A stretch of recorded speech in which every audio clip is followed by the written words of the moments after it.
Chainlink published this $84 trillion of intergenerational asset transfers over the next 20 years. Much of this will end up on a blockchain. We must discuss this. A new clip, $3,000 XRP, is also available. I'll give you the background, listen to it, and watch it with you. Public funds, investment into cryptocurrency like Bitcoin, Paul Atkins update, Ripple case update. This is a bill working its way through Florida's Committee on Banking House. Of course, we're going to discuss that as well as information and updates towards the end. So let's go on and dive into this biggest transfer of wealth. So here is from Chainlink Labs. An $84 trillion intergenerational wealth transfer is coming. The value is shifting on chain with trillions of dollars worth of assets ready to flow into Gen X, Y, and Z investors' wallets, most of which will pile up on chain asset managers who act first to serve this new market and so have an opportunity. It shows us an illustration of the first ETF and how well liked that has been over last few years. My father's generation retires, and as money is passed down to the children, people my age, 40 and 25, 18, are drawn to the cryptocurrency market rather than the stock market. Some of you might consider this backward thinking, but I have always loved the stock market even if I never really related to it. Technology and using it to generate income, that's even better. This really sort of suited me more. I'm sure you have some children in your life who are similar. And as this money moves to the children, we will be putting it into most likely the crypto market. Some folks will obviously engage in other activities including gold, silver, and stocks, but you understand the general idea. A lot of money is coming this way. And if no Chainlink or XRP or AVX, whatever it is, catches, I mean, you're just talking about trillions of dollars coming in. If you know 1/10 of that value or 1/15 of the value. Talking about the multiplier effect, I mean $1 trillion, $2 trillion can significantly affect price. Many people are unaware of how much influence it will have. Let me go ahead and play this. Is XRP going to 3,000? I have not yet seen this. Watching some of these things with you helps me to either say this is wonderful or this was not right because of this. Okay, therefore tell me if you all like it when I do this, since I never know. I believe you all enjoy this. Me perform. Will XRP reach $3,000? The issue is not that. The question is what happens if all 300,000 people put a market order in for XRP at the same time? What happens if, 3 billion Chinese people when they get access to XRP when it's at $3? What happens should they place a market order?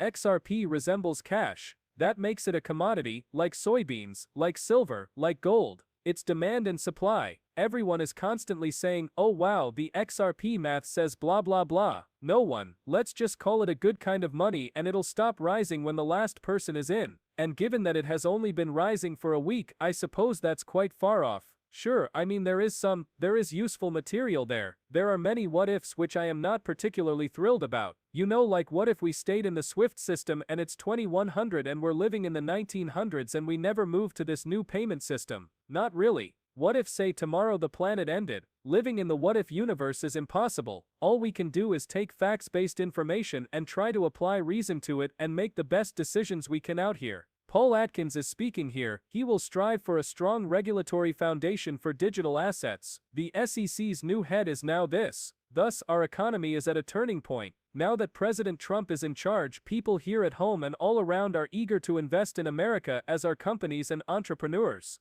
But the present legal framework for our financial system discourages investment and sometimes penalizes success. Unclear, overly political, complex and onerous rules are suffocating capital creation while American investors are inundated with disclosures that do the reverse of enabling them to grasp the genuine hazards of an investment. Now is the moment to reset priorities and bring back common sense to the SEC. Working for American markets and investors excites me. I enjoy that. I appreciate that. Simple, plain. This system is faulty. I will attempt to mend it. Okay. We will be watching and listening. Paul Atkins and the present SEC will be held responsible. Correct. Should anything begin to seem off, we will have to rise and call for some change. Correct. You called for change in the 2024 election. You became different. Now let's look over the following 4 years to see what that shift looks like.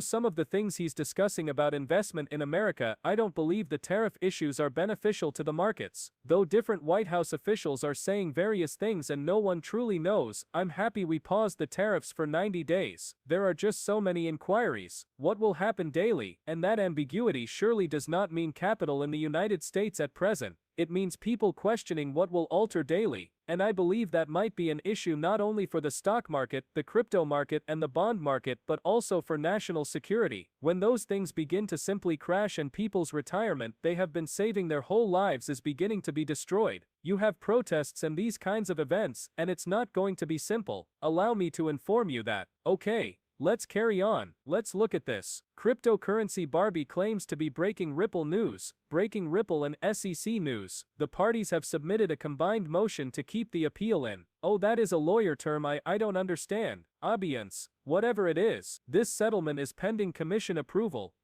approval depending on the parties' agreement to settle. There will be no filing of briefs. You want to read all the jargon, thus please do. I also have some more details on this. James K. Phelan claimed the parties have submitted a combined motion to suspend an appeal. You say this word out loud, and I will feel it in my heart and know how to pronounce it next time. Okay, the settlement is pending commission approval depending on the parties' agreement to resolve. And then here is just more of what the document appears like. I always find it interesting to kind of show you what these items really look like. It's not like you're thinking about this while driving to work or something. That said, the Second Circuit United States Court of Appeals. Who wins? Very well. Then there is simply more of the same. Discussed that. I really believe this was rather good. XRP really enables almost instantaneous worldwide payments in this way. Always a good for individuals that are learning, or if you're refreshing up on some of those abilities out here. Always keep learning since you are only as good as the thing you learnt yesterday. Cross-border payments difficulties. Conventional international transfers are slow, expensive, and full of middlemen. SWIFT consumes costs, takes days, and can consume as much as 20% of your payment. Goodness gracious. Can you believe? Most of this material isn't 20% accurate, right? When you're transferring money from say the US into the Philippines, 20% is like really unusual corridors. Perhaps they charge you extra since there may not be many trains going into the Philippines. Obviously, if you're using something like XRP or Ripple that uses XRP, you can transfer that value instantaneously in 3 seconds. XRP is scale.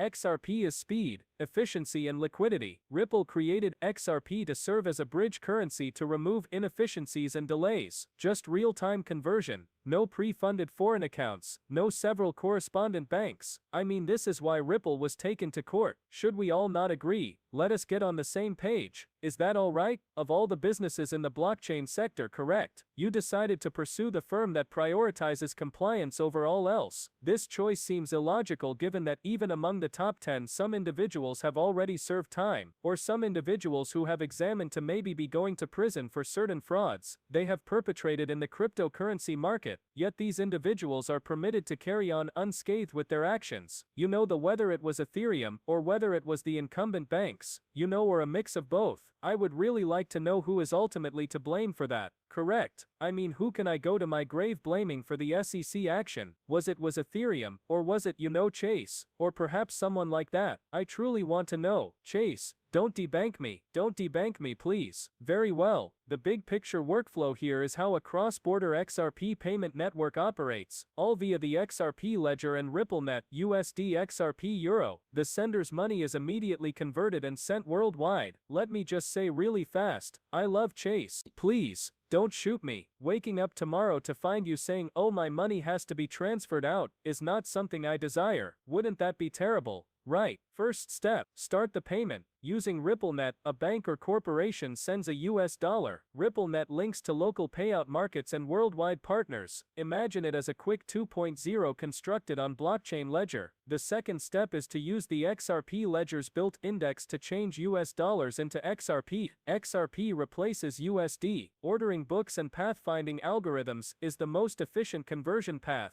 Auto bridging starts and, if required, for improved rates. Step 3. Send the money, XRP, immediately, over the XRP